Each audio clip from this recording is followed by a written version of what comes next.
Fala pessoal, tudo bem? Bom, hoje a gente está num novo vídeo aqui, como a gente já fez um no canal, que é para falar com outras pessoas do mercado, discutir com outros especialistas. E hoje a gente tem duas convidadas super especiais, a Flávia e a Lisane, que a gente está aqui para falar com elas sobre SEO, falar bastante também sobre os updates que a gente está tendo no Google recentemente, os impactos que essas mudanças estão causando nos sites, nos blogs e nos clientes que elas atendem.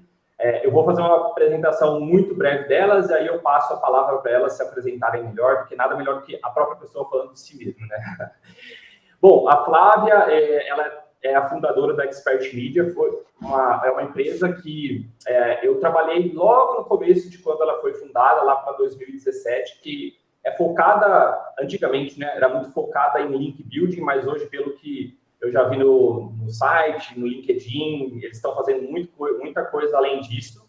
E a Lisane é a fundadora da Niara, que é a primeira ferramenta que usa inteligência artificial para automatizar alguns processos e para ajudar também na produção do conteúdo e com os profissionais de SEO. Mas, pessoal, se apresentem melhor, falem melhor dos negócios de vocês, fiquem à vontade. Muito obrigado pela participação aqui, pelo tempo para bater esse papo aqui com a gente, tá? Obrigada, João. Vou pegar a frente aqui, então, Lisane. Fica à vontade. Como o João apresentou, eu sou a Flávia Crisanto, né? Sou fundadora da Experta. Hoje, a gente é uma empresa voltada para SEO, conteúdo, link building. Eu costumo dizer que a gente tem um foco na construção de autoridades de sites, porque acredito que o mercado, na verdade, eu acho que ele sempre esteve nesse lugar, da gente pensar cada vez mais em construção de autoridade para conseguir posicionamento, ranqueamento, tráfego ou os resultados que a gente está buscando. Mas eu acho que a gente vai falar muito sobre isso agora, né? Eu acho que mais do que nunca a gente está caminhando aí para esses conceitos de autoridade, reputação. Então, a Experta, de uma forma geral, tanto que a gente trabalha bastante com digital PR, assessoria de imprensa também, porque acredito que hoje todas essas nuances do SEO, elas estão ligadas ainda mais com a chegada da inteligência artificial, né, Lisane? Eu sou a Lisane Andrade, eu sou CEO e fundadora da Niara, a Niara que é uma ferramenta de IA para SEO e conteúdo. Eu também tenho aí 15 anos de experiência na área de SEO, tenho um cliente, né, de consultoria no Brasil, em Portugal e também na Alemanha, que eu morei lá durante 5 anos, e sou professora de SEO e métricas e também palestrante, um monte de coisa aí. Espero ajudar hoje aí e obrigada pelo convite também. Boa. Legal, gente. Bom, a primeira pergunta que eu quero fazer para vocês, para pegar a opinião e a percepção que vocês estão tendo do mercado, que é uma das coisas que eu mais escuto ali, mais leio nos comentários dos meus vídeos. Se ainda vale a pena começar um site novo ou um blog hoje em dia, com todas as mudanças que a gente está tendo no Google, com a questão de redes sociais, que está tendo muito espaço, principalmente com as gerações mais novas. Vocês ainda acham que vale a pena ter um site, começar um site do zero? Não sei quem começa, mas eu posso falar. Assim, na minha opinião, sim, vale muito a pena começar um blog, né? Continuar o blog aí que você já tem, até pelo que a gente fala bastante, né? Falar de que assim, a gente não é bom criar, como é que fala? Construir uma casa em terreno alugado, né? Tudo bem, rede social, é bom você ter ali a tua rede social, né? Ser mais presente na internet de alguma forma, mas ter o seu site onde os usuários possam encontrar você, né, saber qual o conteúdo que você publica ali, e também é uma forma de você ser sempre encontrado, né? Você vai ser sempre, claro, publicar conteúdo que seja de interesse do seu usuário vale muito a pena, sim. Uhum. Eu concordo totalmente com a Lisane, eu acho que ter um site continua sendo fundamental. Enquanto o web existir, sites serão necessários, porque sem sites, o que a gente vai fazer dentro da web? Acho que a questão agora é que antes a gente, igual você falou de blog, a gente podia abrir um blog sobre N assuntos, e a gente tinha ali o potencial desses conteúdos ranquearem. Mas, de uns anos para cá, não só, acho que com a chegada da inteligência artificial, isso vai se aprofundar ainda mais, mas já desde muito tempo, a gente vê um movimento do Google, por exemplo, em cada vez mais deixar o usuário na página. Não mantê-lo ali com resultado, então não estimular o clique para determinados resultados. Com a chegada das inteligências artificiais, eu acredito que isso se aprofunde ainda mais. Então, por que eu estou falando isso? Porque, a depender do nicho que você for abrir um blog, por exemplo, talvez não seja uma grande vantagem. Eu pensaria muito antes de investir em determinados nichos de conteúdo. Por exemplo, eu fico pensando quanto que blogs de receita vão sofrer quanto mais as inteligências artificiais estiverem na SERP. Então, o que eu acho é isso. Vale a pena, principalmente para quem tem negócio, para quem vende, para quem conhece a jornada do usuário, mas cada vez mais a gente vai ter que saber que tipo de conteúdo e para que eu estou fazendo esse blog ou esse site. Mas aí que está a questão. Por exemplo, se eu for o dono de uma lanchonete, vamos supor, na minha cidade, eu tenho que ter um site que, além das minhas redes sociais, vai ajudar ali eu ser encontrado e tudo mais. E eu não preciso necessariamente trabalhar conteúdo para que eu ranqueie, porque eu vou ser encontrado quando a pessoa perguntar para o Google, restaurantes perto de mim, ou lanchonetes perto de mim. Aí, se eu tiver um SEO local bem feito e tudo mais, eu consigo aparecer. Agora, quem está pensando em criar um blog com o objetivo de criar conteúdo, aqueles conteúdos mais densos, voltado a um nicho, a um tipo de pesquisa, que não é necessariamente um negócio, o blog em si é um negócio da pessoa, que é muito do que as pessoas que assistem aqui o canal tentam fazer. Então, por exemplo, eu gosto muito de acampar. Eu vou criar um blog falando sobre acampamento, sobre melhor mochila para acampamento, como se hidratar durante um acampamento, enfim, coisas desse tipo. O que eu venho percebendo com os meus sites e vendo algumas coisas na internet é que conteúdos desse tipo, quem está começando um site novo, ou quem não tem uma autoridade, ou quem tem uma marca muito forte, perdeu muito espaço. E aí o Google está usando um critério de realmente entender quem são as pessoas com mais autoridade nesse assunto que estão falando, e geralmente os sites com mais autoridade são sites mais antigos, sites que têm realmente um negócio por trás, não é só um site, que tem uma autoridade de domínio muito forte. E aí, como um site novo consegue brigar nesse mercado? Para esse mercado específico, vocês acham que também é possível ainda brigar pela SERP, ganhar as primeiras posições? Enquanto houver web, há esperança. Eu sigo sendo essa pessoa. Eu acho que vale muito.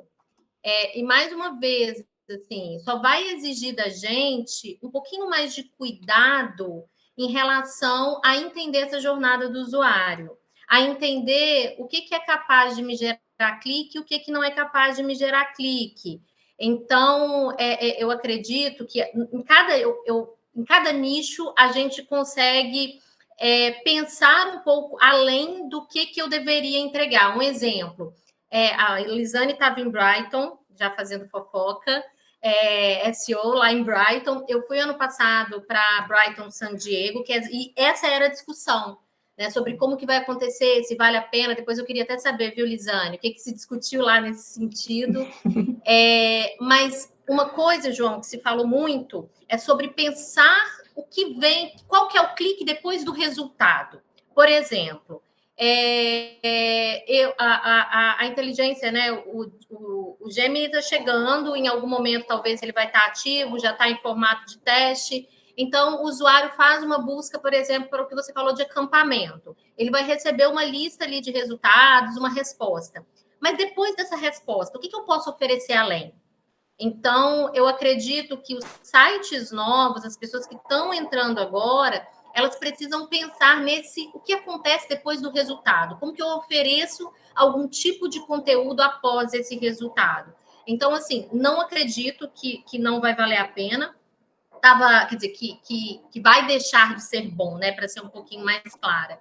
E eu estava vendo um texto ontem e hoje de uma pesquisa que foi feita, eu só esqueci a fonte, depois eu dar uma consultada aqui para ver a fonte, que havia uma previsão que a gente ia perder mais ou menos 25% dos cliques por causa das inteligências artificiais até o ano que vem. Uhum. E aí esse resultado ele veio mostrar que isso não se confirmou, que o tráfego orgânico, se eu não me engano, foi afetado por 1% só. E não necessariamente as inteligências artificiais que estão surgindo, elas estão crescendo em questão de usabilidade para tráfego. Então, assim, eu acho que ainda tem muita oportunidade dentro dessa área. Não sei o que Lisane pensa, Lisane. E eu vou só fazer um complemento. Se não tivesse essa possibilidade, não ia ter pessoas fundando inteligência artificial para ajudar o SEO, que é exatamente o que a Lisane faz, né? Então, assim, se alguém cria uma ferramenta de inteligência artificial para ajudar profissionais de SEO a posicionar no Google, é porque com certeza ainda tem muita coisa boa aí que dá para aproveitar. Sim, exatamente. E em relação a ser um site novo ou não, concordo, claro, pode demorar mais um pouco para você ter uma boa posição no Google, mas você trabalhando bem, você pode conseguir essa boa posição, né? Então, assim, não vou repetir o que a Flávia falou, né? Mas, assim, você pode tentar, cria o seu blog, cria o seu conteúdo, porque você pode conseguir aí, sim, fazendo um bom trabalho. Tá. Que, assim, até a minha experiência, eu tinha um site, um blog que eu criei lá no passado para falar de um assunto que eu gostava, só que eu fiz, sei lá, uns 10 posts nesse blog e acabei deixando ele de lado. Era o domínio, o blog ainda existe, bird.com.br, que eu criei para falar de crossfit, treinamento e tal. O meu irmão é professor de educação física, ele tem um blog de crossfit, aí eu comecei a treinar também, me interessei, e aí falei, vou falar sobre isso, né? Que é um blog, quem sabe eu monetizo esse blog de alguma forma. Só que aí ficou parado num canto, e aí em 2022, eu estava trabalhando já com review de produto, e eu criei um artigo falando das melhores creatinas, que hoje é um termo assim, mega concorrido. Naquela época já tinha uma concorrência muito grande, tem um volume de busca muito alto, e eu fiquei na primeira posição para esse termo por muito tempo. Ele me gerou uma receita muito boa, um tráfego muito bom, enfim, foi uma palavra-chave que realmente fez uma diferença muito grande no meu negócio. E eu estou falando abertamente porque eu já falei no meu canal, né? Em SEO a gente tem o hábito de não falar de nossos projetos, mas esse eu estou falando porque eu já vi com o pessoal, então não tem problema. E aí, com os updates desde o ano passado, no final do ano passado, o meu site perdeu visibilidade para esse termo. Eu não estou mais na primeira posição e nem na primeira página. E o que eu percebi na série é que quem dominou são sites muito grandes. Buscapé, Zoom, Estadão, que começou a fazer review também, que percebeu uma grande oportunidade de negócio. E os sites, entre aspas, menores, foram lá para baixo. E além de que, né, esse assunto entra naquela questão de um assunto delicado, que envolve saúde, e aí o Google tende, no que eu entendi, tá?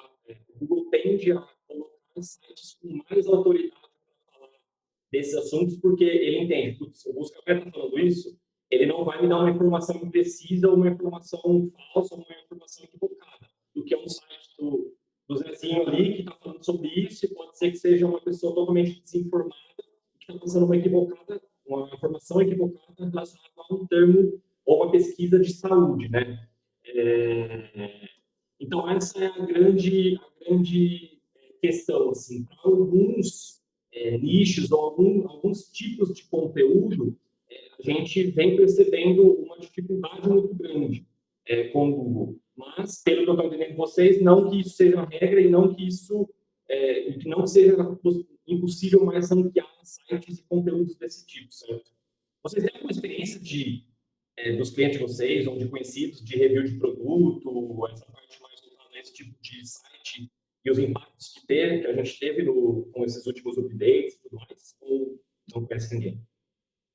Sobre isso, pelo que foi abordado até no Search Central Brasil, nesse último agora, o Google ele está mesmo priorizando sites de governo ou sites, né, assim, que tem mais autoridade em determinados termos, né. Então, mesmo que o seu conteúdo ele seja, às vezes, muito bom, né, mas seu site não tem tanta autoridade assim, outros que são, de novo, de governo ou de ponto .edu ou, né, enfim, o Google ele vai priorizar esses sites e colocar ali mais acima no resultado orgânico. Então, pode ser esse o reflexo, né, que você está vendo aí no caso do seu blog, né, que tem outros que têm mais autoridade para falar nesse assunto. Eu tenho, enquanto você falava, eu estou lembrando de um desafio que a gente está tendo até hoje, mesmo update após update. Eu atendo especificamente, não posso falar, né, qual que é a marca, mas eu atendo uma marca de produtos naturais, suplementos alimentares, enfim, é bem nesse nicho que você falou. E aí a gente não é a maior do Brasil, e aí eu acho que vai muito dentro do que você está falando. E aí, quando a gente começa a fazer um trabalho de construção de autoridade para determinados produtos, a gente começa, obviamente, a observar qual que é o perfil ali de cada site que está posicionando. Sites maiores tendem a se posicionar? Sim, porque por uma questão de autoridade que ele já possui há mais tempo. Mas só eles vão se posicionar? Não. Por exemplo, a primeira posição para um determinado produto que a gente está trabalhando para essa marca é de um blog, e aí que vem essa questão, de uma... Eu só não estou na dúvida se é de uma nutricionista ou de uma outra profissional da saúde. Que você olha, e aí a primeira reação que a gente tem é o que esse resultado está fazendo aí, na primeira posição, contra tudo e contra todos. Mas quando a gente entra no conteúdo, a gente vê que, por mais simples que esse blog seja, ele está dando ali vários sinais para o Google de que aquele conteúdo ele tem credibilidade. Ele é feito por uma profissional, aquilo está marcado ali dentro, o conteúdo foi bem produzido. Quando você olha outros sinais de linkagem para a autora, aquele conteúdo existe ali. Então, eu estou falando de um blog super simples que está competindo com monstros do mercado. Então, acredito que sim. Só que se você está produzindo, por exemplo, igual agora a gente está falando do que você falou, né? Your Money, Your Life, que é onde o Google ele tem aí um conteúdo maior, saúde, economia, tudo que envolve dinheiro, riscos maiores, por isso, né, esse detalhe, né, que a Lisane deu, né, dele buscar por fontes que a gente tem certeza que são confiáveis, mas dentro dos nossos blogs, dentro dos nossos sites, a gente também pode deixar essas marcações para que o Google comece também a ver algum tipo de credibilidade. Então, é uma preocupação que vai para além do conteúdo escrito só. Ela precisa estar dentro de todo o blog como um todo para que a gente consiga, aí, de alguma forma, competir com esses grandes players. Dá para fazer essa corrida, né? É uma maratona. Eu costumo dizer, adoro fazer essa analogia, uma maratona. Você não começa correndo 42 quilômetros. Acordei hoje, vou correr 42 quilômetros. Então, acho que com blog, produtos, reviews, é a mesma coisa.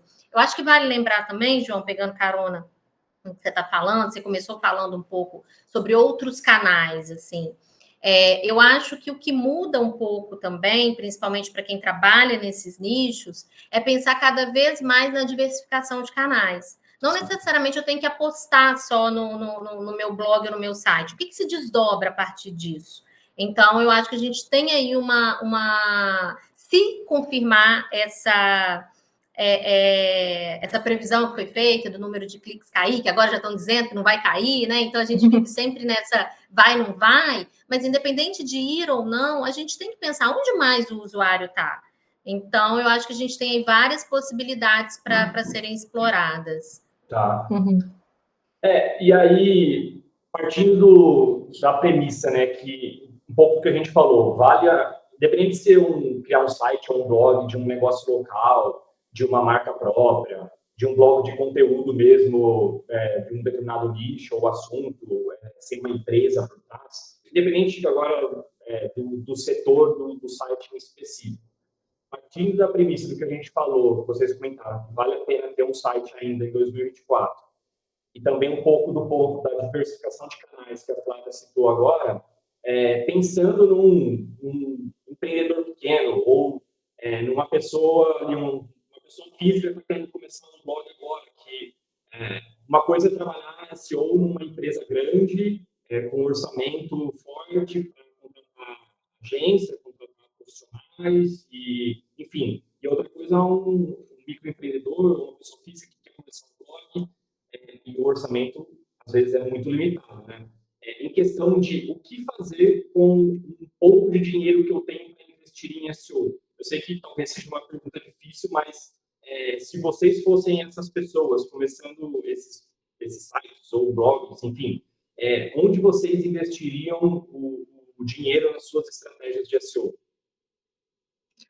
Olha, eu posso até falar em relação à Niara também. A Niara, o site da Niara tem 1 ano, né? Então, assim, ele foi realmente do zero, zero.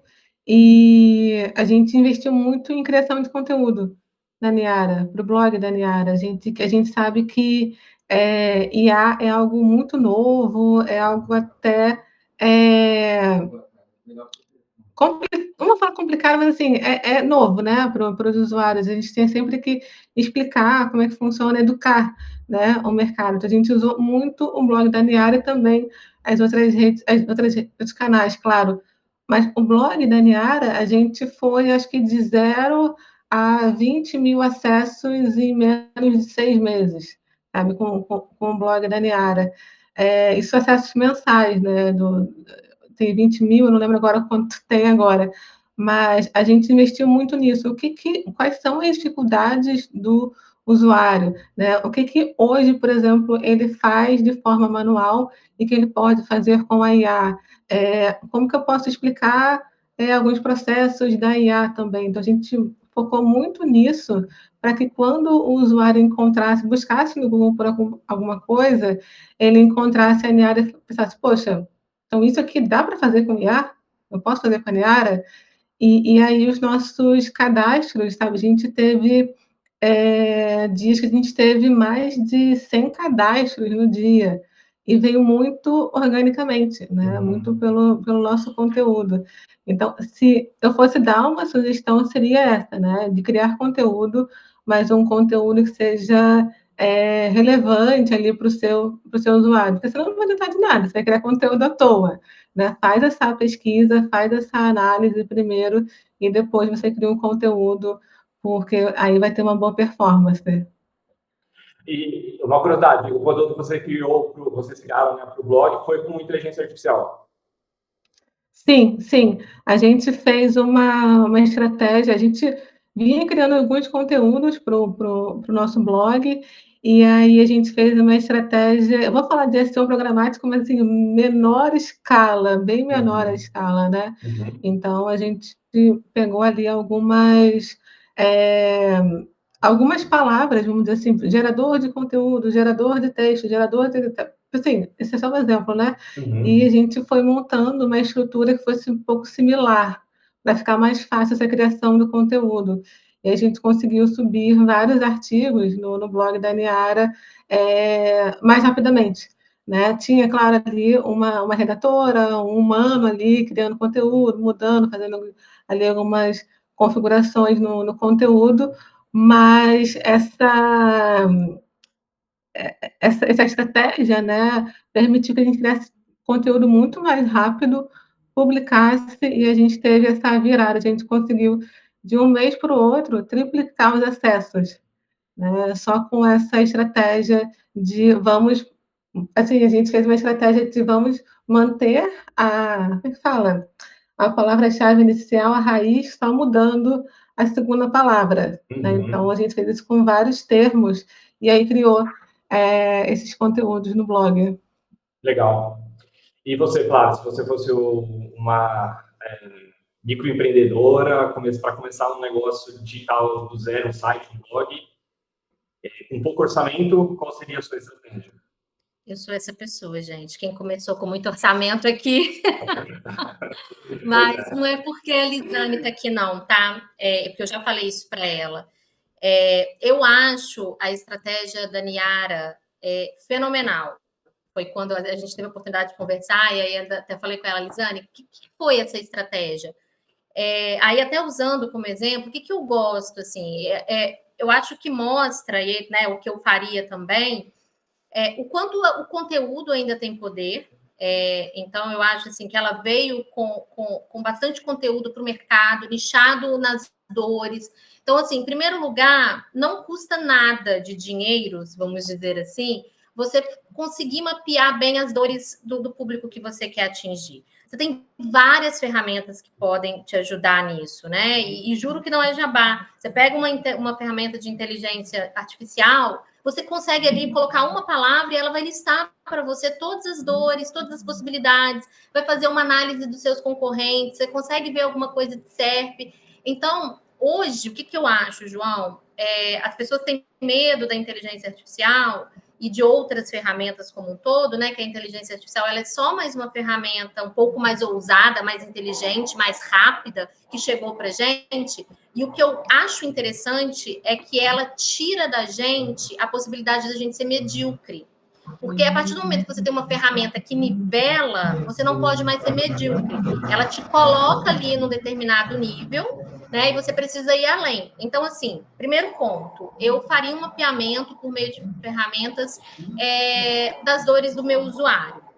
Segundo, investiria nessa produção de conteúdo assertivo.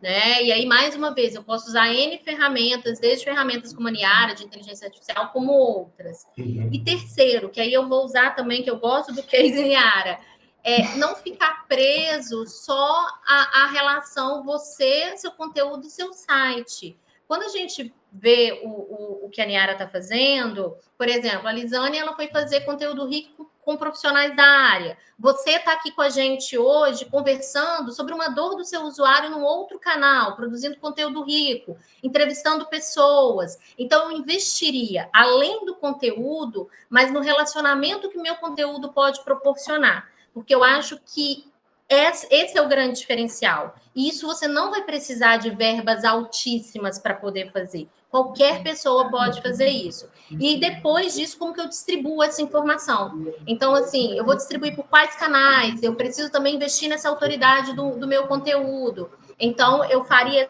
exatamente essas 4 etapas que eu citei aqui. Legal. Bem legal. Uma coisa... O pessoal, sem querer te cortar, ela falou de autoridade, João, e falaram muito isso também em Brighton, né? Da importância da autoridade do conteúdo, de ter alguém ali que seja realmente expert naquele assunto. E você mostrar para o Google, através ali do autor do artigo, né? Do blog ou da matéria do portal, quem é esse autor, né? Ali colocar uma descriçãozinha dele, para que o Google entenda que foi feito por uma pessoa que tem aquela experiência. Enfim, é bem falado sobre isso. Sim, sim. Falando de estratégia da Niara, eu vou falar uma percepção minha. Não sei se a Flávia teve a mesma percepção e a Lisane com certeza vai poder falar se foi algo pensado ou estruturado ou foi algo que foi acontecendo orgânico ou se realmente aconteceu, ou foi mais uma percepção de quem estava vendo de fora. Eu percebi que, vendo as redes sociais, aconteceu um pouco, lógico, devido a todas as proporções, mas um pouco de um burburinho que aconteceu lá com o Nubank quando ele nasceu em 2014, que todo mundo começou a falar e era um negócio meio cool, assim, todo mundo queria ter, queria saber como que era e tudo mais. Eu percebi da Niara, muita gente falando e o pessoal, as pessoas mais influentes de SEO comentando da ferramenta, falando que estava usando, isso gerando um buzz nas redes sociais, principalmente no LinkedIn, onde eu mais acompanhei. Isso aconteceu? A primeira pergunta, ou se foi uma percepção minha meio de fora, olhando de fora, e não foi nada realmente feito? E se aconteceu, foi algo pensado, estruturado, ou foi acontecendo de forma orgânica? Foi algo pensado, né? A gente planejou desde o início. Quem não tem dinheiro tem que ser criativo, né? Então, foi muito essa pegada, assim, como que a gente pode entrar no mercado. E muita gente passou a conhecer a Niara através do nosso e-book de profissionais de SEO, que, aliás, vai ter a segunda edição agora, né? Em junho vai sair.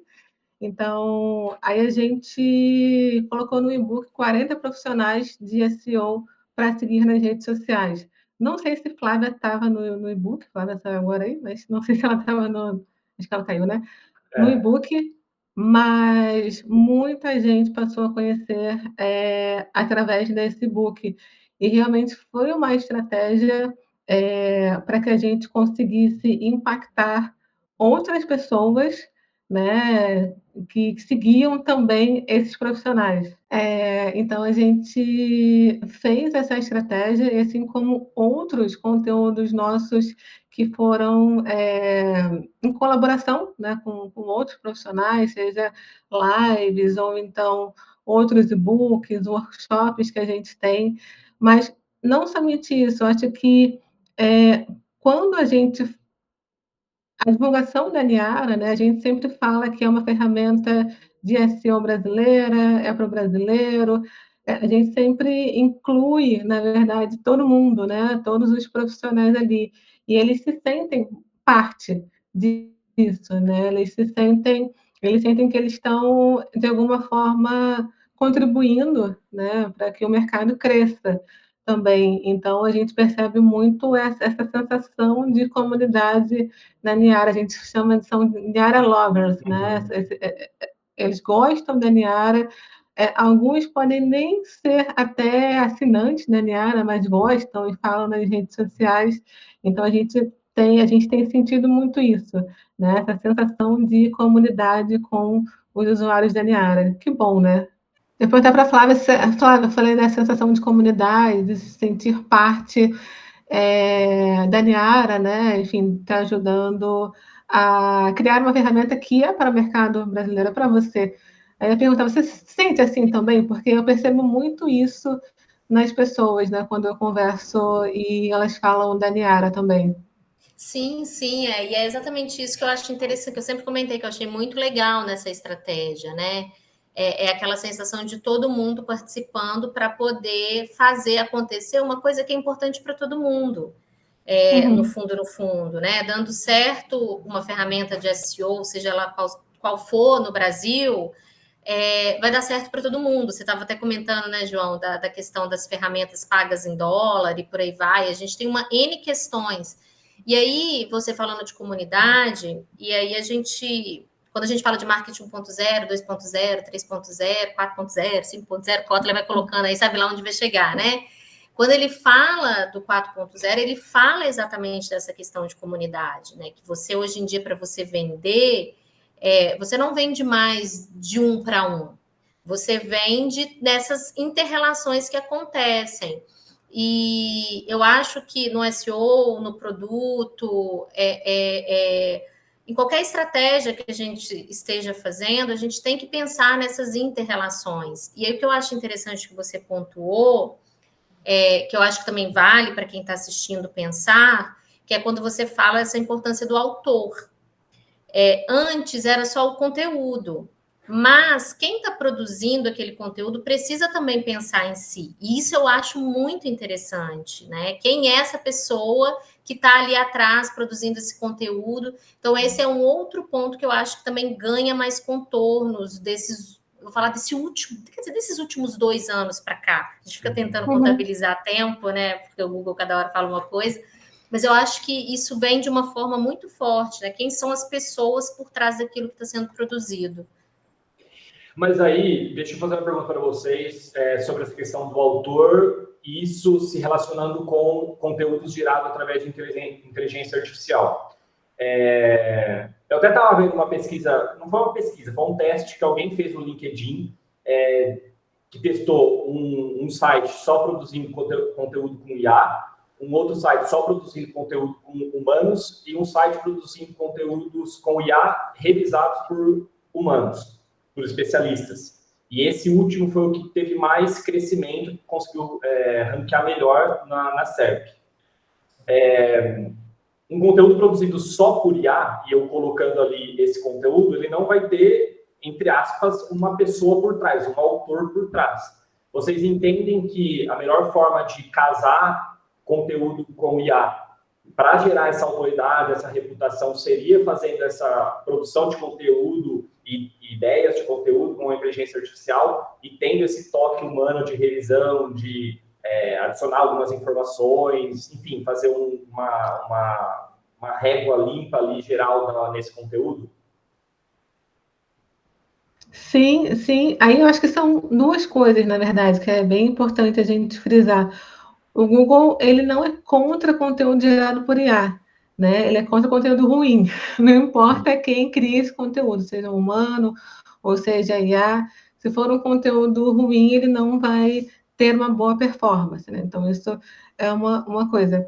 Uma outra coisa é que a gente realmente nunca deve copiar e colar o conteúdo gerado pela IA. E aí, Niara, Gemini ou ChatGPT, nunca copiem e colhem, porque só a gente, profissional de SEO, é que sabe determinadas experiências, como é que é a marca, como é que a gente pode se diferenciar ali de alguma forma no mercado. Então, esse olhar humano, ele é muito importante. Né? Então, assim, teve, por exemplo, algumas empresas que chegaram para mim e falaram: eu posso demitir a minha agência e ficar só com a Niara? Eu falo: não. Você precisa ter um profissional ali, porque só ele sabe como pedir para a IA, de acordo com as regras ali, boas práticas do Google, e ele vai saber também revisar esse conteúdo. Então, sempre tem que ter alguém ali para revisar, nunca copiem e colhem esse conteúdo. Uhum. Eu acho que você, né, já trouxe a resposta, né, João? Assim, todos os testes que estão sendo feitos já têm mostrado que produzir conteúdo 100% por IA, copia e cola, como a Lisane falou, está longe de ser o recomendado. Até se eu estiver errado em questão conceitual, você me corrige, Lisane. Mas o que é o conteúdo da IA? É a média de todos os conteúdos pelos quais ela foi alimentada. Então, o que acontece se você produz um conteúdo só com IA? Você produz um conteúdo que é a média de todo mundo. Uhum. Então, isso naturalmente com o tempo, porque a gente tem que pensar que essa questão da inteligência artificial, ela não está rodando só para a gente nas ferramentas, ela chegou para a gente enquanto ferramenta agora, mas ela já roda dentro dos algoritmos do Google há muito tempo. Então, a capacidade dele fazer análises é muito rápida. Então, assim, se eu ficar sempre nessa média de conteúdo, é óbvio que do outro lado vão ter outras tecnologias, seja agora, seja depois, que vão ser capazes de detectar esse conteúdo ruim, como a Lisane falou. Então, e aí vem aquilo também que eu falei ali atrás, sabe? Se você usa só a IA para fazer tudo, você só está fazendo o que todo mundo faz. Você não vai conseguir ter nenhum tipo de originalidade, de nenhum sinal de autoridade, que é o que a gente está falando, o quanto isso é importante aqui. Então, eu acho que a IA ela vem para melhorar essa qualidade do que a gente produz. Não tem coisa melhor, gente. Eu estou aqui, por exemplo, vou fazer um texto para um blog. Estava aqui hoje escrevendo. Hoje escrevo muito menos, mas estava escrevendo um conteúdo. E aí eu falei, caraca, que receio de passar esse conteúdo para frente. Jogo na IA e falo, corrige isso para mim, me diz se tem alguma coisa que eu possa melhorar, que eu possa... E aí ela já me dá, eu não precisei mandar para o editor. Olha que maravilha. Eu, humana, fui lá e escrevi, o editor, melhora esse título para mim, me dê algumas opções de título. Então, o conteúdo que eu estou produzindo, que seria um conteúdo médio, ele sobe a pontuação na questão da qualidade. Agora, para quem for ficar fazendo conteúdo no Ctrl+C, Ctrl+V de IA, eu acredito que não vai sustentar muito tempo. Tem muita gente fazendo teste e falando, nossa, deu super certo. Aí, 3 meses depois, você só vê a quedinha ali, né? Então, acho que a dobradinha humano e IA, ela vai ser fundamental. E exatamente o que eu penso e o que eu vejo rolando muito na internet. O pessoal, eles não estão usando a IA para melhorar o trabalho que a pessoa já fazia, que eu acho que esse é o principal objetivo, você potencializar o seu trabalho. Eles estão querendo que a IA faça o trabalho por elas. As pessoas, que a IA faça o trabalho pelas pessoas. E que eu só rode um comando e fique sentado e esperando os resultados acontecerem. Eu pesquiso bastante para YouTube, né, por conta do canal, técnicas de crescimento e tudo mais. E o que mais tem hoje é como eu faço 10 mil shorts usando inteligência artificial em 1 hora no automático. E aquilo que a Flávia falou, isso pode dar certo até que o algoritmo do YouTube, no caso, entenda que isso é um conteúdo ruim, um conteúdo raso, um conteúdo gerado só para manipular o algoritmo, e eu vou perder toda a minha relevância ou a minha fictícia relevância ali que eu consegui em um determinado tempo, né?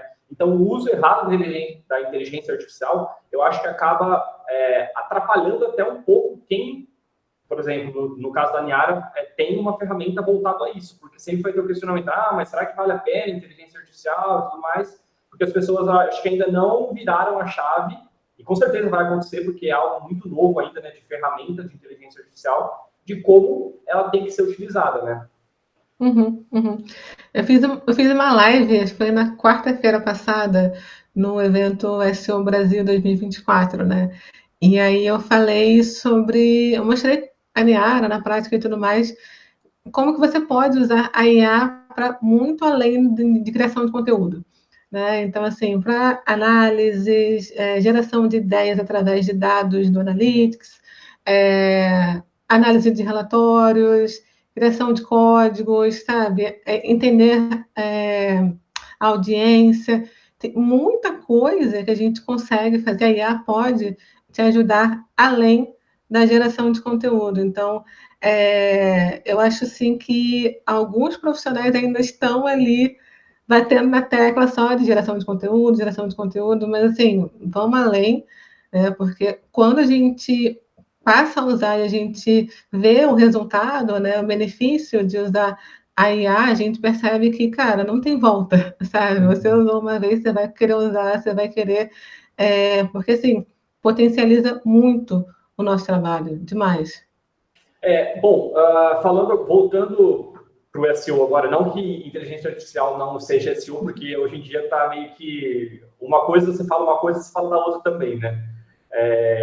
Mas alguns pontos de SEO mais técnico que eu queria discutir com vocês. A primeira coisa, que é um debate que até rolou no canal, nos comentários, e que é uma dúvida até que eu tenho, que eu dei uma resposta do que eu observo, mas eu não tenho uma certeza, eu queria ver a percepção de vocês sobre esse assunto. Há um tempo atrás, até pouco tempo atrás, era muito falado pelos especialistas de SEO e tudo mais, que conteúdos longos tendem a ranquear, ou tendiam a ranquear melhor na SERP. Então, às vezes, por exemplo, para a palavra-chave SEO, você vai ver os primeiros resultados ali na SERP e são conteúdos de 8.000, 10.000 palavras, conteúdos super densos, com vários subtópicos relacionados ao assunto. Só que no que a gente vem acompanhando no nicho que eu trabalho, de análise de produto e tudo mais, que geralmente tem aquele lá, sei lá, qual que é a melhor cafeteira? Aí tem um top 10, um top 15, enfim, coisas do tipo.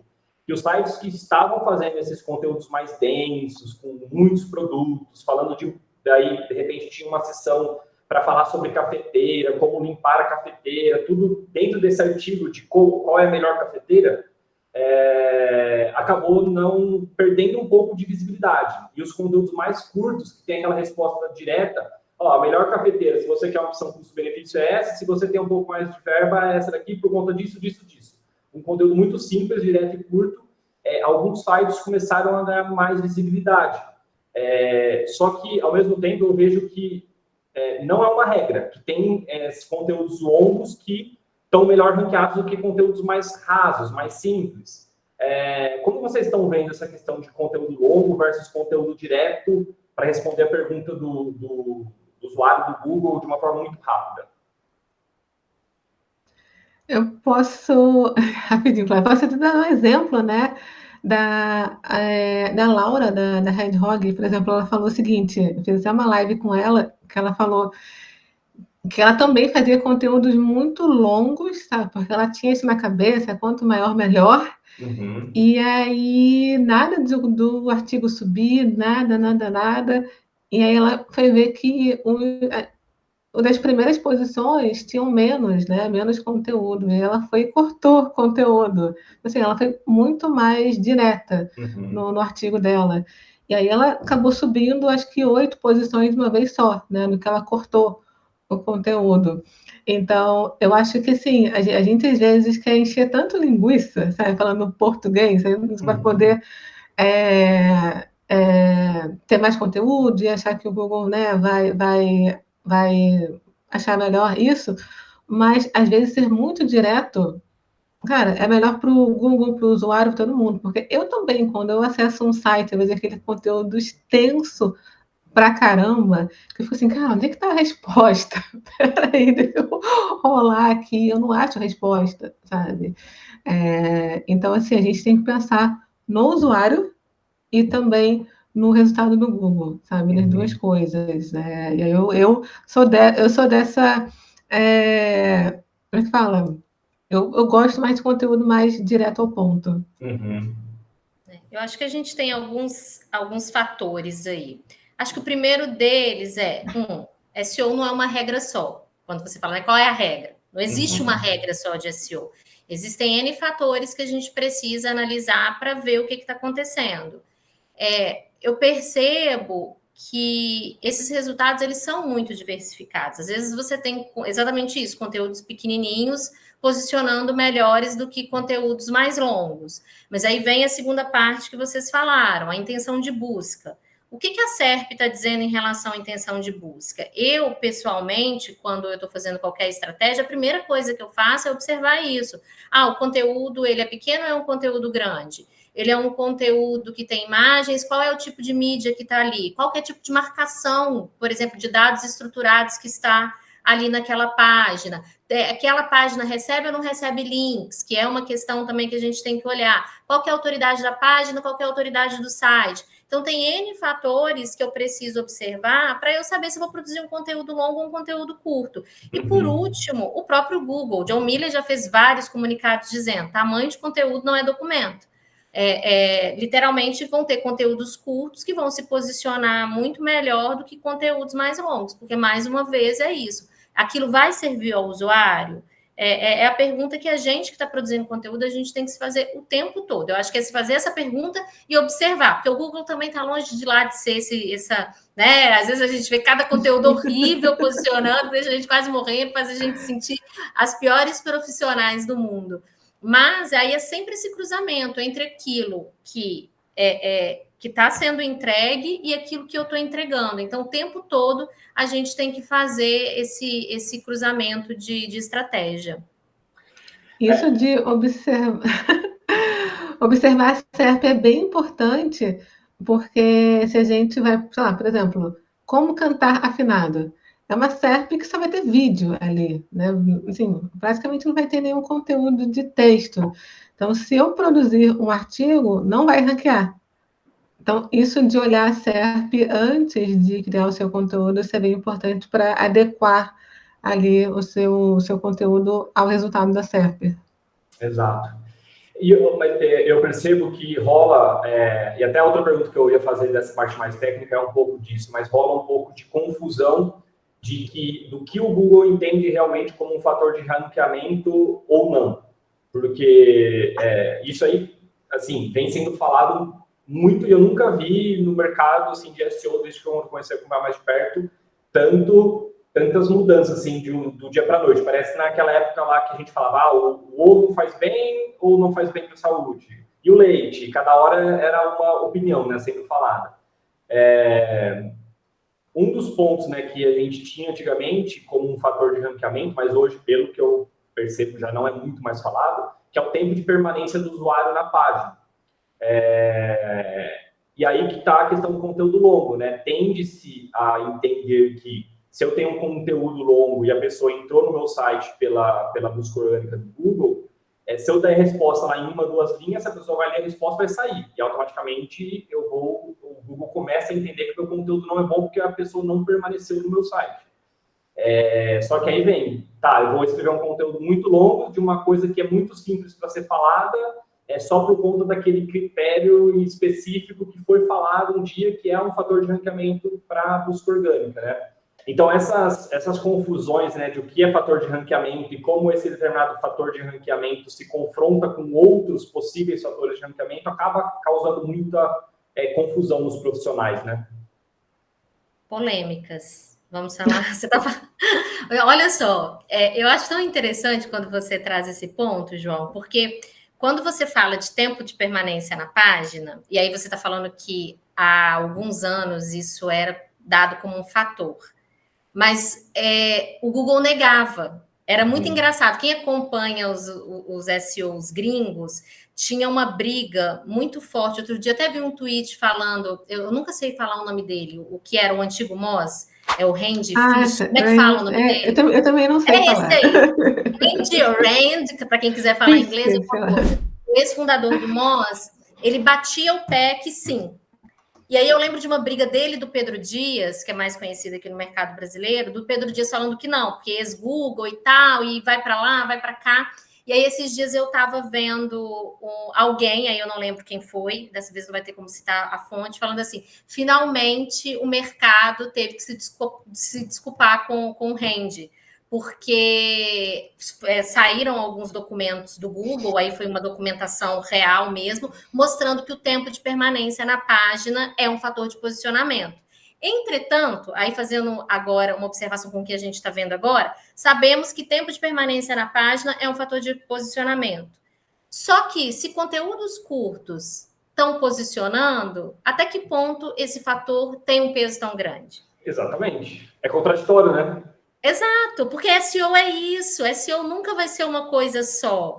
Então, eu acho que o que acaba acontecendo é da gente, na verdade, o que a gente quer, essa é a bem da verdade, né? A gente gostaria de ter a fórmula mágica. Quebrei, eu adoro isso. Quebrei os algoritmos do Google, quebrei os algoritmos do YouTube, descobri a fórmula. Todo mundo quer, eu quero, adoraria. Você precisa de X links para posicionar, vai que vai dar certo. Então, porque não é só isso, é isso também. Eu acho que é importante. O tempo de permanência na página conta? Tá, como que eu coloco aqui algo que seja relevante para o meu usuário? Mas conta baseado também em N outros fatores, N outros sites que vão gerar uma média e vai ver que para aquela busca o tempo de permanência não precisa ser tão grande assim. E aí é tanto número, é tanto dado, é tanta correlação que a gente não pode estar o tempo todo só pensando em uma coisa. Quando você clica em um resultado da SERP e volta rapidamente para a SERP, né, de novo, ele muda. Não sei se vocês repararam, muda ali. Então, assim, o Google está de olho ali em quem vai e volta muito rápido. Mas é fato que a gente procura a fórmula do algoritmo, como eu vou conseguir ranquear rápido, usando técnicas XYZ para, entre aspas, manipular o Google. Mas o fato é que depende muito de cada intenção de busca, cada mercado, cada nicho, enfim, uma série de variáveis. E aí, entrando nesse ponto, que eu acho que é muito nesse sentido a outra dúvida que eu tinha, até foi um assunto que saiu na newsletter do Ahrefs na semana passada, sobre se links externos podem ajudar ou não no SEO, são um fator de ranqueamento ou não. Acho que rolou uma conferência na Bulgária, se eu não me engano, e foi falado lá por alguém do Google que não era mais um fator de ranqueamento, que links não são tão importantes como eram antes. Só que aí vem as minhas insônias, né? Porque o que eu vi dos últimos updates é que a autoridade, e aí não só construída por conta de links, mas sim, linkagem, links externos e tudo mais, eu acho que é um fator de autoridade, nunca teve tanta evidência, nunca teve tanto espaço. Sites com autoridade estão, pelo menos no nicho que eu trabalho, nessa parte de review, que nem eu comentei anteriormente, ganharam muito espaço, mas muito espaço mesmo. E como, de repente, o Google fala que links não são tão importantes como eram antigamente para um fator de ranqueamento.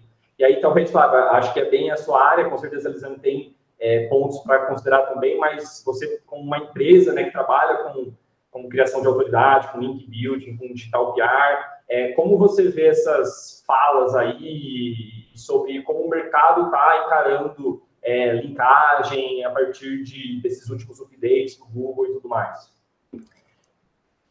Eu acho que o Google só verbalizou aquilo que já estava acontecendo. Eu acho que agora ele só trouxe o comunicado oficial. E vai parecer muito estranho eu dizer, como uma link builder, como uma pessoa que trabalha construindo autoridade de site, e falar, sim, eu acredito que isso é verdade.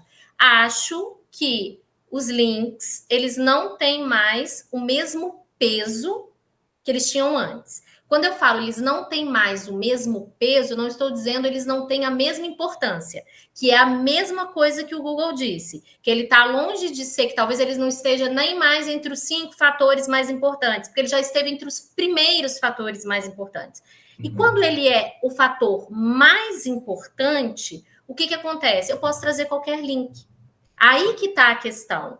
Antes, para eu posicionar qualquer site, era muito mais fácil trazer link de onde eu quisesse, como eu queria. Lá trocava guest post e faço não sei o que, link de rodapé. E aí, de repente, isso não dá certo. E não está dando certo porque é exatamente isso. Eles não têm mais o mesmo peso que eles tinham antes. Mas isso não quer dizer que eles não sejam relevantes. Então, o que acontece é, no lugar de eu conquistar 40 links no mês, eu vou focar em conquistar 2 em um, mas que realmente tenha uma relevância que seja contextual, venha de um lugar que tenha autoridade, que tenha sentido para o que eu estou fazendo. Então, significa o quê? Eu não preciso mais fazer volume. Eu acho que o que a gente está vivendo agora é essa época em que o volume não vai ter tanta importância como tinha antes, mas não quer dizer que essa conquista não seja necessária. Eu trabalho vendo isso. Quando eu falo todos os dias, é todos os dias. Eu analiso palavra-chave, URL, todo santo dia. Eu não começo a fazer um trabalho de link building sem estudar qual que é o perfil de autoridade daquela URL.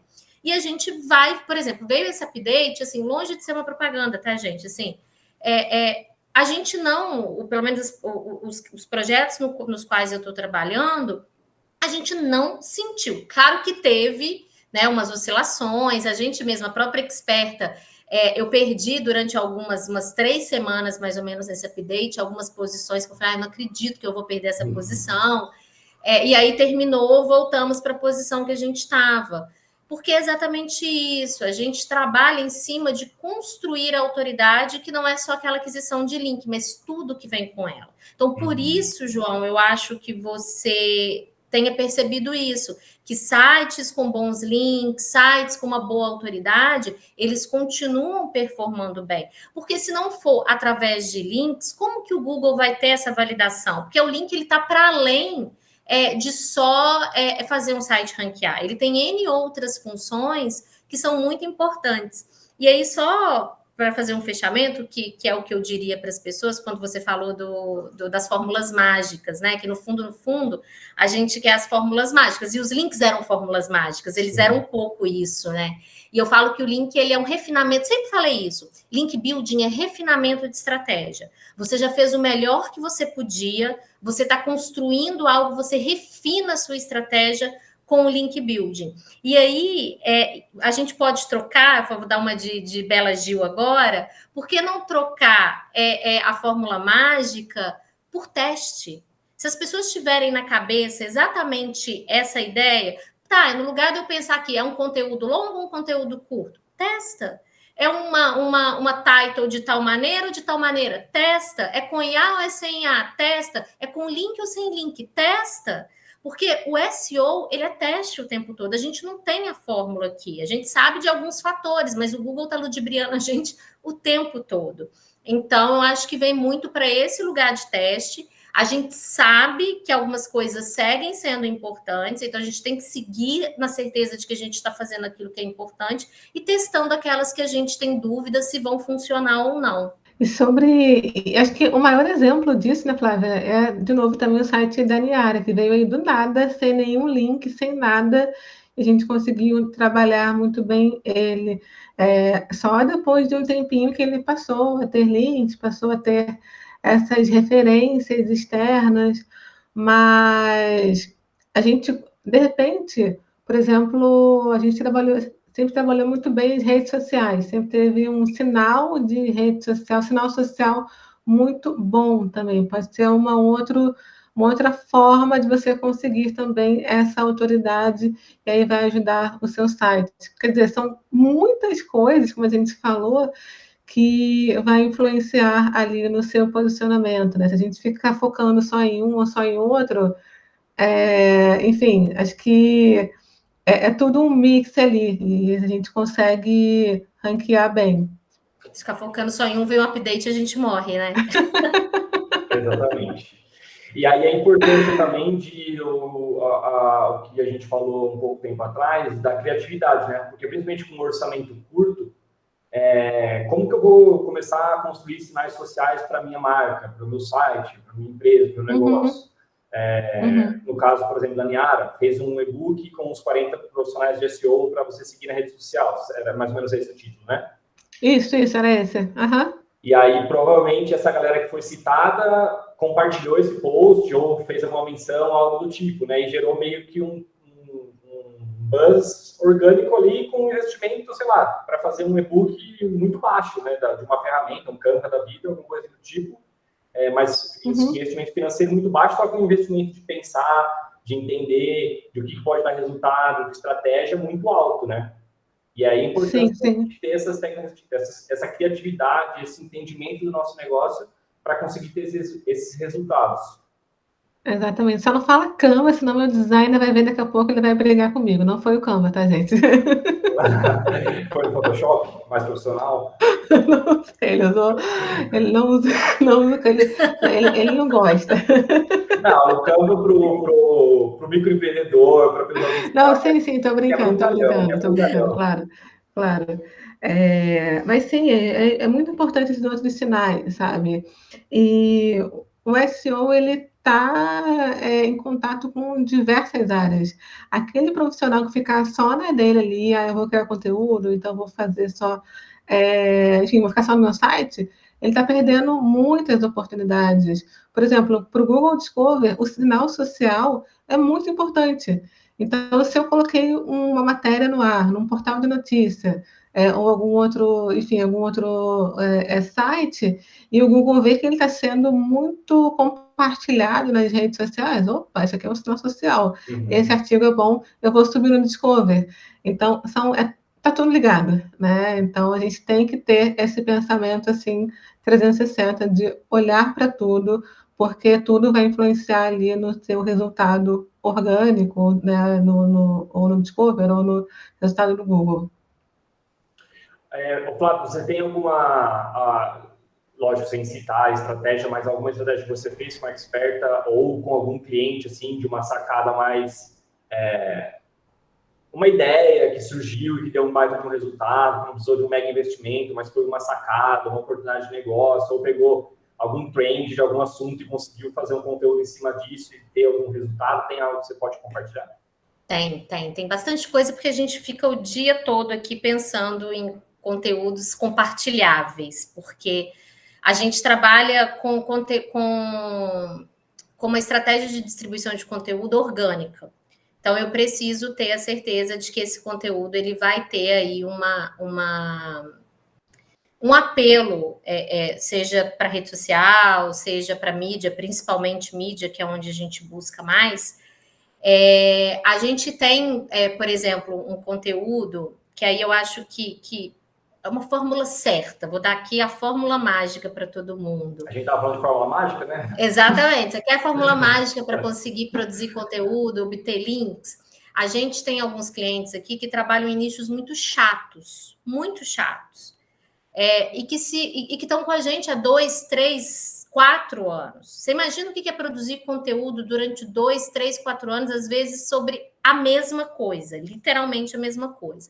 Então, em primeiro lugar, assim, buscar dados secundários de confiança, tudo que puder complementar, isso ajuda. As pessoas amam compartilhar dados, referenciar dados. A segunda, falar de artistas, é muito, muito bom, assim. Então, chega o BBB, aí a gente vai falar sobre o BBB. A gente tem uma cliente aqui que está com a gente há muito tempo mesmo, e ela é do ramo de astrologia. Você imagina, chega uma hora que você não tem mais o que falar. E aí a gente sempre tem conteúdo dela aqui que teve mais de 30 publicações num único conteúdo. porque a gente sempre faz essas relações, assim. Então, aproveitar esses momentos de Big Brother, aproveitar esses momentos de datas comemorativas, pegar hype, a gente está falando aí, a gente entra numa... Acredito que para o seu ramo, João, isso deve ser muito utilizado, mas a gente vem falando muito de TikTok, enquanto buscador, né? Apesar de eu achar que para o SEO ele não é dessa maneira como está sendo dita, mas, por exemplo, ver essas trends do TikTok e ver como que a gente aproveita isso nos conteúdos, isso ajuda muito a entender ali o que está acontecendo.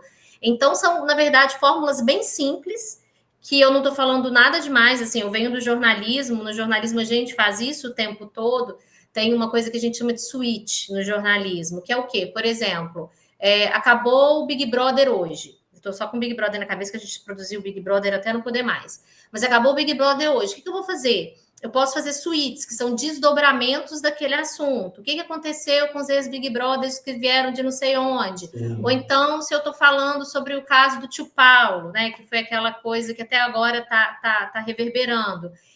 Eu posso estar falando de questões, se eu tenho um cliente que é da área jurídica, eu posso falar o que tem a ver na questão jurídica, de saúde. Se eu tenho um cliente de saúde, eu posso pegar o caso e falar sobre isso. Então, sempre está aproveitando essas oportunidades, e isso vale, inclusive, para YouTube, isso vale para Instagram. Então, acho que e vem de uma outra coisa que eu acho que é muito importante as pessoas também pensarem, produzir conteúdo é muito custoso no sentido mental, do planejamento, mesmo que a gente utilize as ferramentas. E foi até lá em Brighton, no San Diego, que eu ouvi uma frase que não é nenhuma novidade, mas eu gostei da analogia, que conteúdo não pode ser como fast fashion, que a gente usa uma vez e joga fora. Então, assim, pensar o quanto esses conteúdos que a gente produz hoje, ele pode se desdobrar em N outras coisas. O seu conteúdo para o blog, para a live, para o YouTube, para o TikTok. Então, tentar também estar o tempo todo fazendo esse reaproveitamento do conteúdo e principalmente aquele conteúdo que dá certo. Sim. E esse conteúdo do exemplo que você deu, né, de, por exemplo, Big Brother, deve ser um conteúdo que você ganha portais gigantescos, né? Porque Sim. É o tipo de conteúdo que eles amam publicar, né? Exatamente. Então, assim, por exemplo, a galera que faz review, que você está comentando, né? Porque apareceu um produto ali dentro do Big Brother, é a hora que as marcas todas estão aproveitando. Por que não falar sobre aquele produto? Aproveitar, né? Quantas vezes o produto X apareceu dentro do Big Brother? Testei o produto Y que estava no Big Brother.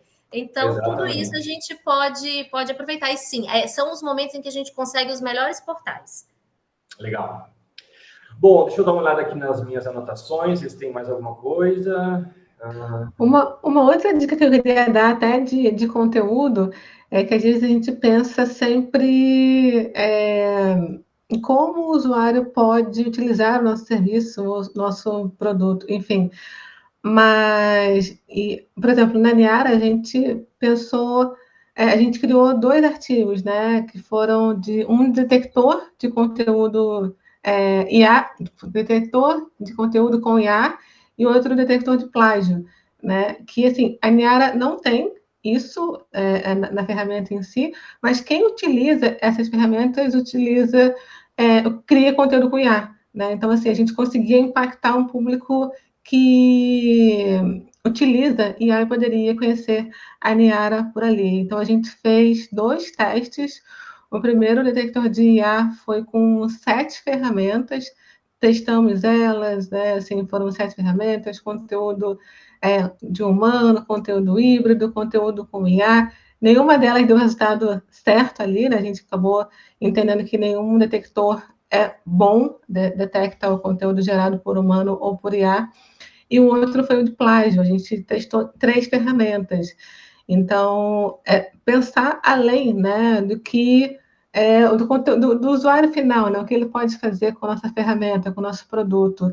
E publicar testes, publicar coisas que são úteis para o usuário. Eu sei que quem cria conteúdo com IA, ele tem essa preocupação vamos dizer assim, saber se é um conteúdo, se ele vai ser detectado, né, em alguma ferramenta e tudo mais.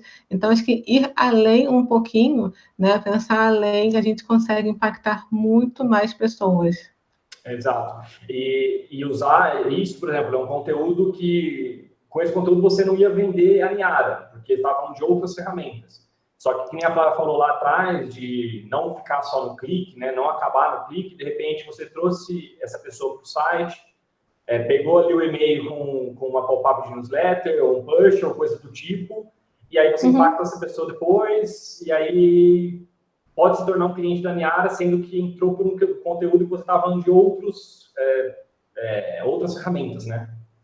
Sim, sim, eram outras ferramentas de detecção de IA, né? Então, assim, não era concorrente da Anera, é um complemento, vamos dizer assim.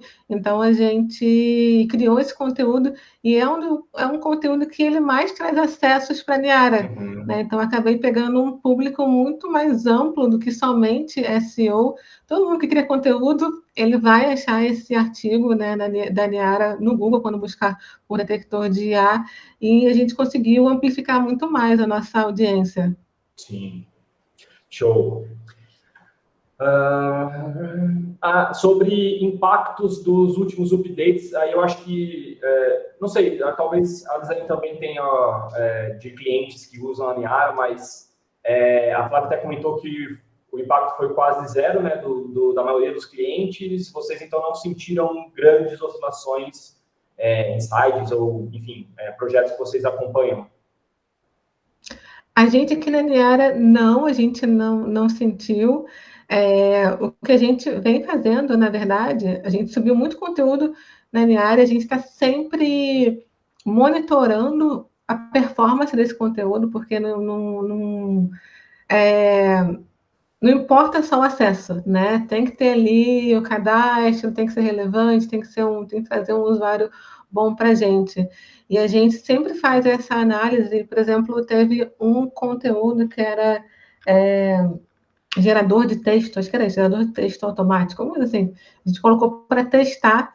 Ele trazia muito acesso, muito mesmo, mas a gente viu que o resultado dele era horrível. Né? Assim, só gerava acesso, não gerava nada assim de leads, nada mais. Então a gente fez alguns cortes, né, algumas podas, assim, não tenham receio, né, isso eu falo assim, não tenho receio de cortar conteúdo que é ruim, não fique só naquela assim de vaidade, é muito acesso, é ótimo para mim. Não, tem que ter um resultado além disso. Então a gente sempre se preocupa muito com isso, em fazer esses cortes e ter realmente conteúdo que traz bons usuários para a gente e com retorno também de cadastros e assinaturas também. Legal.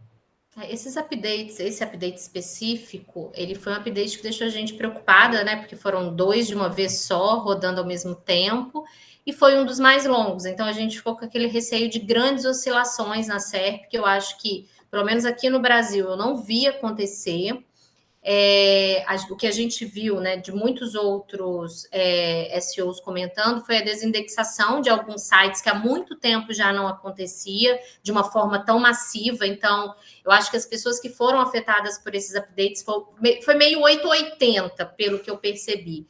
Mas, de forma geral, acho que foi positivo, pelo menos eu vi muitos clientes ganhando mais tráfego, então achei que o resultado final foi positivo. Mas o que eu acho, assim, João, para além de positivo e negativo para um, porque pode ser negativo e positivo para cada um. Acho que o update também ele é sempre uma oportunidade para você se preparar para o próximo. Porque esse ano vai ser um ano que dizem, né, não sou a dona da verdade, mas que a gente vai ser um ano com mais updates. Então, quem foi, por exemplo, eu tive uma cliente que ela foi impactada pelo último update. E aí a gente descobriu por que isso tinha acontecido e a gente estava ansioso para o próximo update acontecer exatamente para ser a oportunidade do Google perceber que aquilo que era o problema que foi ajustado. E é o que a Lisane falou. Passou o update, deixa eu avaliar aqui o que deu bom e o que deu ruim. E aí pensar no próximo, porque entre um e outro, talvez você não se recupere como você gostaria. Porque eu acho que é importante as pessoas saberem isso. Fui afetado? Vou demorar um tempo até eu me recuperar. mas foca principalmente em ajustar aquilo que tem que ser ajustado para que no próximo as pessoas vejam aí o milagre acontecer. Eu tenho um amigo, aí esse projeto não é meu, que ele trabalha no SEO de um dos maiores portais de saúde, e ele vinha há um ano vendo o negócio degringolar, assim, exatamente por essa questão de saúde que você comentou lá, acho que foi da creatina, não me lembro qual que é o produto. E aí ele agora, nesse último update, ele me mostrou o resultado do Analytics, está lindo. Ele falou, Flávia, é um ano de trabalho para agora eu estar vendo o resultado. Então, acho que é importante as pessoas entenderem isso, não desistirem no primeiro update, ou se o resultado não veio agora, entender o que está acontecendo, porque eu volto a dizer, é um trabalho. Quando a gente fala que SEO é médio e longo prazo, não é brincadeira, assim, porque vale a pena a espera, vale a pena fazer o trabalho direitinho para a gente ver a coisa acontecer no decorrer do tempo. Sim, perfeito. Muito bom. Vamos ver. Sobre a implementação da experiência generativa nos resultados de busca do Google, que está em fase de teste aqui no Brasil, né? Acho que lá fora já está rodando, né? Nos Estados Unidos, acho que está... Lá está, aqui não. Mas está rodando já no padrão? Ou está liberado só? Porque até ano passado estava liberado só para algumas... Estava liberado no Brasil. Por exemplo, no meu celular e no meu computador, como eu liberei, eu tenho os dois. Eu uso... Quando eu faço uma busca, eu tenho o resultado da IA e tenho o resultado convencional.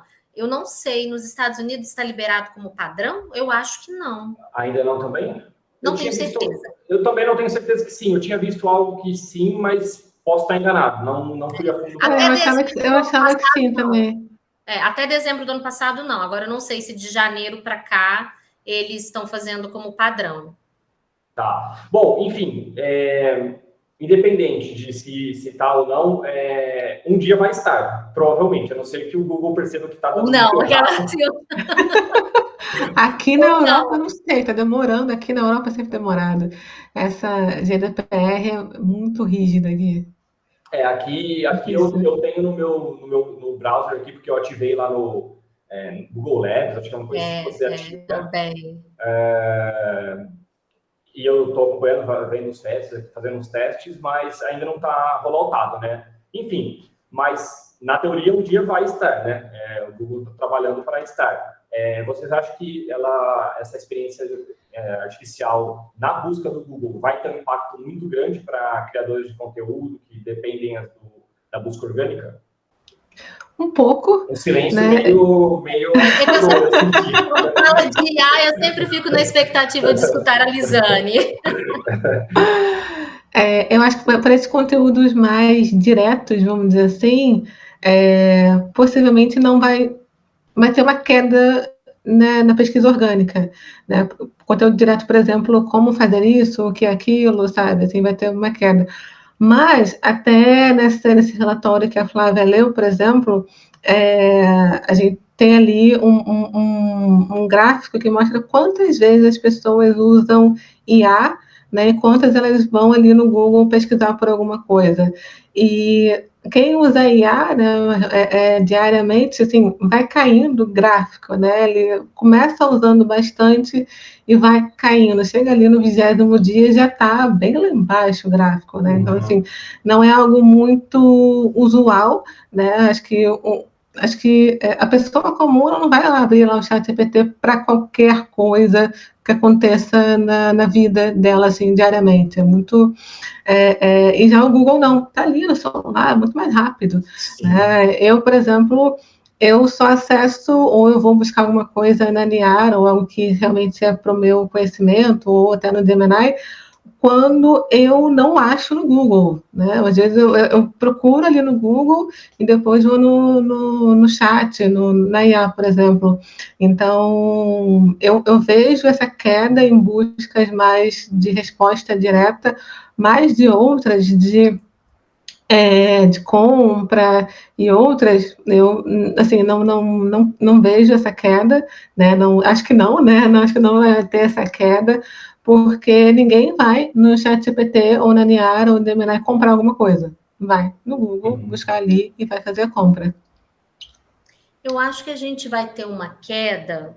Eu já me preparo para uma certa queda, caso ela entre ali na SERP, onde ela tá programada para entrar, porque automaticamente os resultados eles descem. Então a gente entraria, só para o pessoal que ainda não fez o teste, entraria antes dos patrocinados, né? Exato, então seria exato. Generativa, patrocinados e aí a busca orgânica. Tem hora ainda que aparece para mim, não sei se quando você está usando, João, aparece para mim patrocinado e a generativa está aparecendo entre o orgânico e o patrocinado, hora em cima, hora embaixo. Então, acho que está tendo esse teste. Então, eu acho assim que já é um movimento também que a gente vem sentindo há algum tempo, cada vez mais. Por exemplo, a gente sentiu isso quando aumentou o número de patrocinados ali na SERP, quando cada vez mais ele passou a disfarçar o resultado do patrocinado. O que a gente tem? Os orgânicos ainda tendo a maior parte do clique, mas tendo uma queda. Se antigamente tinha 60%, hoje a gente tem entre 30% e 40% dos cliques nos primeiros resultados. Então, eu acho que sim, a gente vai ter uma queda, e isso já é uma tendência que a gente já vem tendo de uns tempos para cá. Acho que vai acontecer isso que a Elisane falou, coisas que são muito diretas, a gente não vai ter mais esse clique, mas as pessoas ainda estão em busca de referências. Então, quando elas veem aquele resultado e não sabem para onde ir, quem referenciou, onde clicar, eu acho que isso ainda mantém o poder dos buscadores. Agora, uma coisa que eu vi que pode ser muito interessante, que eu acho que é bem legal para quem produz conteúdo, que uma tendência que eu li, se vai se consolidar ou não, é sobre a gente começar a fazer buscas na SERP com frases mais longas. Porque com o hábito de usar a cada vez mais as IAs, e na IA a gente coloca olá, preciso de... e fala, conversa. E aí é uma tendência que talvez a gente comece a colocar nos buscadores também buscas mais longas, porque acaba que aquilo vai entrando no nosso dia a dia. E aí eu acho também que para a produção de conteúdo isso passa a ser uma observação importante para a gente fazer, como que se as pessoas vão chegar ou não por meio de buscas mais longas do que aquelas palavras-chave mais específicas. Sim.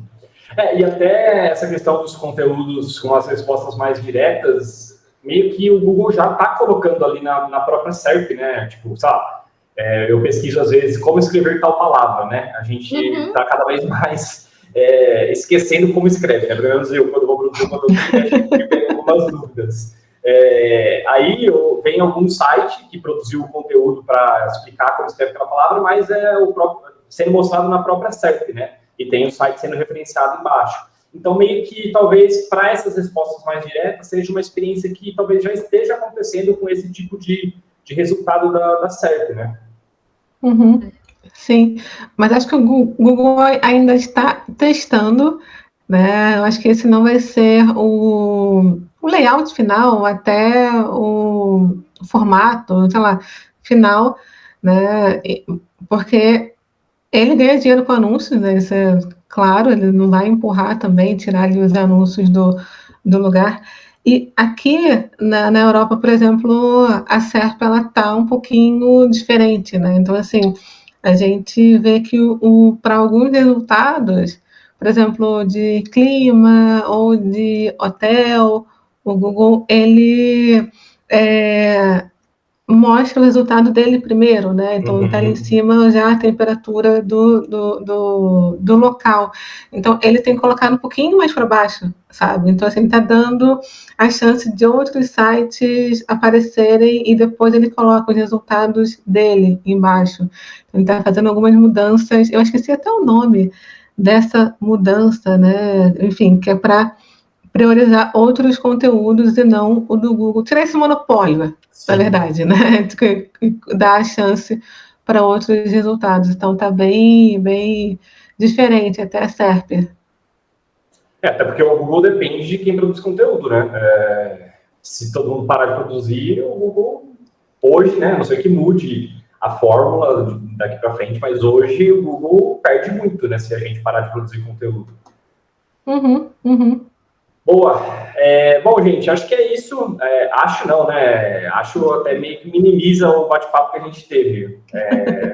vários insights legais, vários pontos legais que eu acho que são dúvidas das pessoas, da galera que assiste o canal aqui, e com certeza vai ajudar muita gente. Não sei se vocês têm alguma consideração específica, se não tiverem, quiserem passar redes sociais, endereço de como o pessoal encontra vocês ou os negócios, né, a minha área, Experta, fiquem à vontade. Pode, Flávia. Então, vamos lá.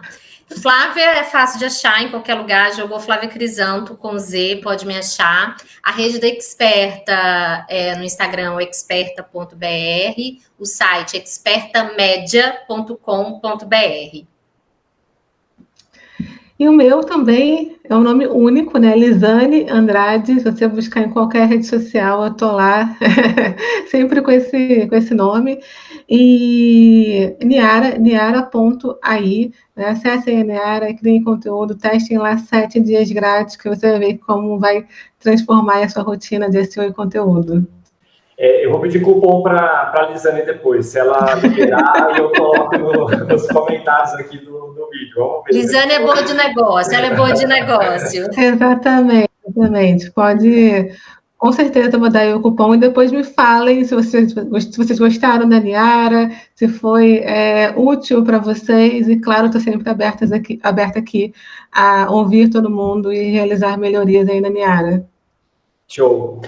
Olha a comunidade, viu? Assim que eu chamo a comunidade. Exatamente. Percebeu, né? Exatamente. Muito bom. Gente, agradeço bastante o tempo de vocês, os tópicos que vocês trouxeram, as dicas, com certeza me ajudou, então espero que tenha ajudado o pessoal que também assiste o canal.